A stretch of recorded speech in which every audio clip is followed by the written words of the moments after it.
If you are a Fallout fan, we are going to be making Fallout Purified Water today. It is super simple to make. All you need is a few items, a water bottle, some masking tape, and a red Sharpie marker.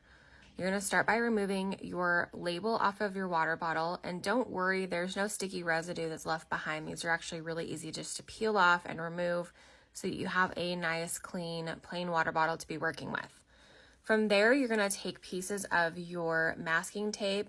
We ended up using this size, but if you can find a little bit thicker one, you won't have to do two rows like we did. But you're just going to wrap it around your water bottle, and you can use the line on the top of the water bottle as your guide and just sort of attach it around, all the way around the perimeter of your water bottle. If you're using the width of the tape that we are, then you're going to want to do a second layer just so that it's a little bit thicker. Again, if you're using thicker tape, you don't have to do this step.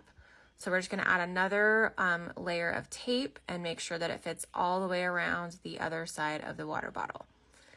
Then all you're going to do is take your Sharpie marker and you're going to write H2O on the front. And you want it to be kind of slanted to look like it does from the video game. And again, this is super easy to do. You can make a ton of these in no time for your next Fallout party. And it's just a really cool, inexpensive DIY Fallout party decor and drink. So I hope you enjoy this, and I hope you give it a try.